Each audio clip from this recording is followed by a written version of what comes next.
Jannik, well done. Congratulations reaching your first Grand Slam final. Was beating Novak on his court, where he's won 10 times, the biggest achievement so far in your career? Yeah, for sure. It's when I play against him, it's obviously, already before that it's a tough match, but Grand Slam is different. It was a tough match, especially when I lost the third set with match points. I just tried to stay as positive as possible, and it went my way today, so I'm really happy. Simon. Jannik, did the two wins that you had over Novak at the end of last season make you feel quite different before this match to maybe when you played him at Wimbledon or places like that? Yeah, for sure. It gives you a better feeling when you know that you can beat one player.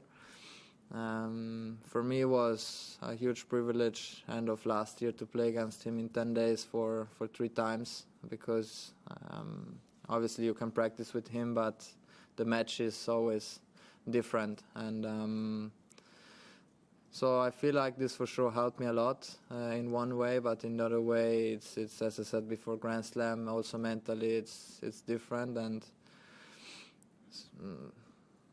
I just tried to play as relaxed as possible, but also having the right game plan in my mind, and I think today it worked really well.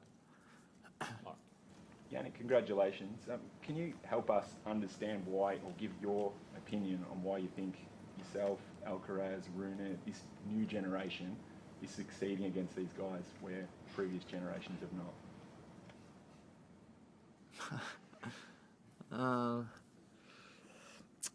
I think first of all we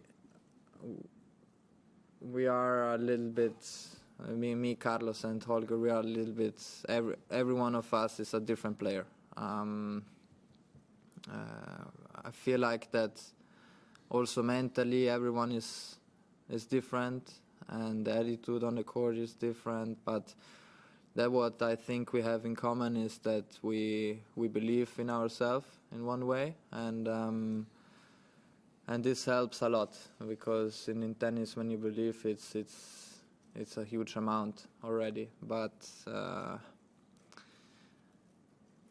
I think we have to be really lucky to see him around, that we can see what he's doing, how he's practicing.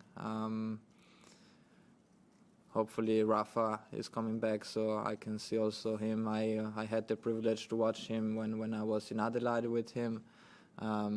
Roger, unfortunately, I've never had the chance to, but it is what it is. But in another way, I feel like that talking about my part is that I always try to learn from them, and then trying to get something from them, no? And this has been always my part of the process, and the process we are making it's not finished yet, because I feel like that we still have to improve a lot. So happy to be here, happy to play my first final here in Melbourne, but in my mind I know that I can and still have to improve. So it's good to have him around.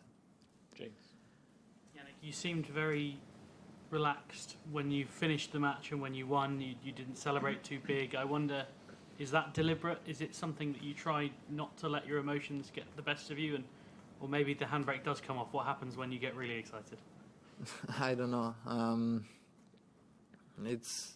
I feel like this kind of emotions you cannot control. No, it's if someone celebrates in one way, you celebrate because this is the emotion what you are feeling now, no? And obviously it means so much to me to beat Novak here in Melbourne. But in the other way, I know that the tournament is not over. Sunday is a final. It's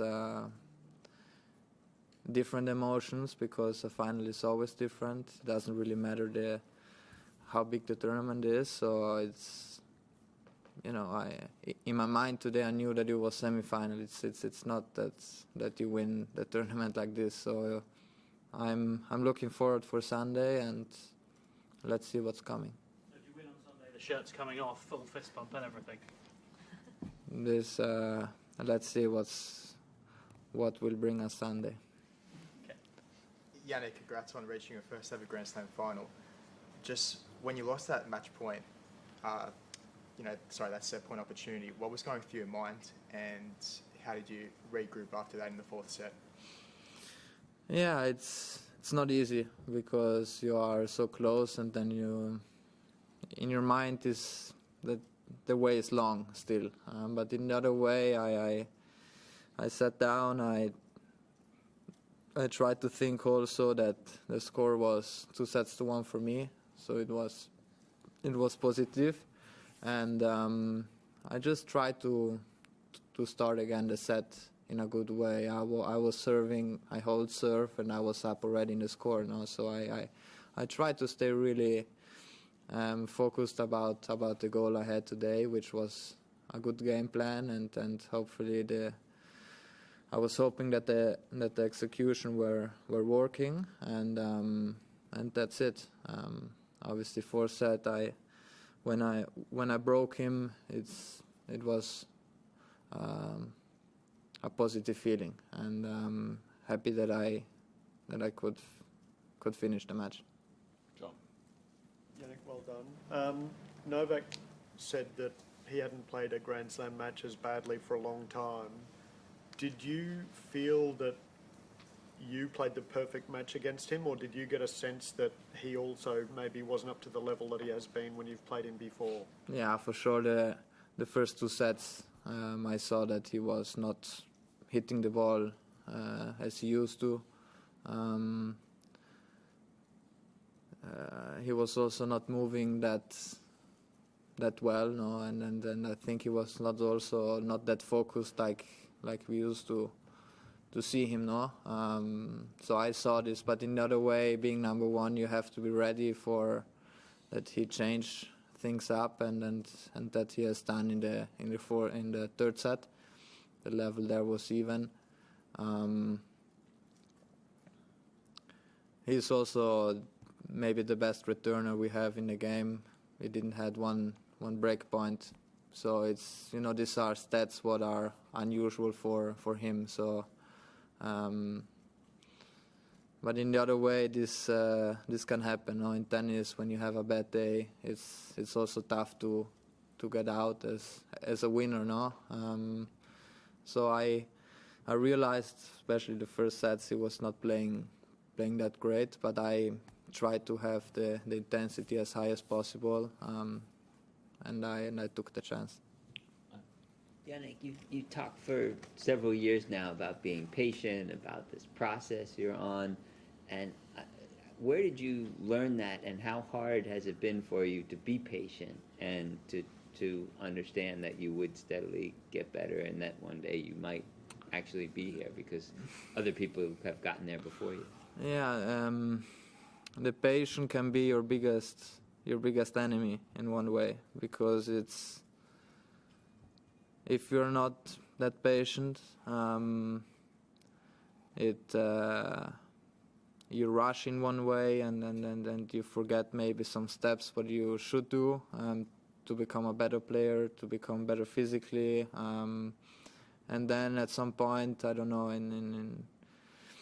I feel like the level what we are seeing now from my side is because of a whole year of work and the process what we have made to become the best version what I am right now. But in the other way, as I said, I still know that I can improve many things. So my way is not finished yet. But in the other way, patience is not easy to handle.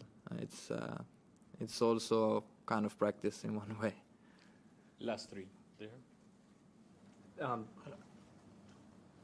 Darren Cale's been part of your coaching team.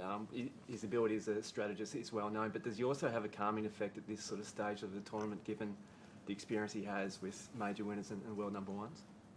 Yeah, for sure. He's always very relaxed. Even this morning, we talk about normal things, not always about tennis, and this 20 minutes before the match, we talk about tactics, to handle certain situations, and I think he helped not only me but I think the whole team to believe in ourselves, but also to enjoy, because it's we travel so much around the world, and to enjoy the time together is really important. And I think the combination with him and also with Simone is awesome on the court, and I think at the moment we are handling everything in the right way. Congratulations, Yannick. There is a stat that is driving me crazy. Carlos Alcaraz won Novak Djokovic on Wimbledon exactly 2,195 days after his last defeat there. And now you have won Novak Djokovic on Australia exactly 2,195 days after his last defeat. Do you think this victory was written somewhere, or it was the day to win Novak? If it would be that easy, just watching some numbers, but it's no, obviously it's, I don't know really what to what to answer on that. I watched the match of Carlos. It was an incredible match there. Yeah, I don't know what to say. Last one, I don't know. Hi, Yannick. Obviously, the big three have been so dominant at the Grand Slams. I was just wondering, Carlos managing to win a couple, did that in any way encourage you that you could do it? Or was there a match or a moment where you believed that you could win a Grand Slam? I think it's... You win the matches not only on that day. You win it because you feel prepared for a good fight. You feel prepared mentally and also physically. I think after last year, especially end of the year, gave me confidence that I could potentially do some good results in Grand Slams. But in the other way, you still have to show it. No, it's there are people who talk a lot, but you have to show it. No, because at the end of the day, you're going on the court and you have to play. But if it's not this year, it's next year, and then if it's not next year, it's the next year again. No, I'm really relaxed, to be honest. I just try to work as hard as possible, and in my mind I feel like that's the hard work always pays off in one way, and we are working really hard for our dreams, and if this can happen, it's good. If not, I gave 100%, and the rest I cannot control now. So obviously I'm really happy about Carlos, what he has made and what he's doing. When we play against, potentially it's always a good matchup, and but at the moment we also have to say that he is further than I am. He won many thousand events. He won some slams already, so I have a lot of respect for him, and I wish him all the best.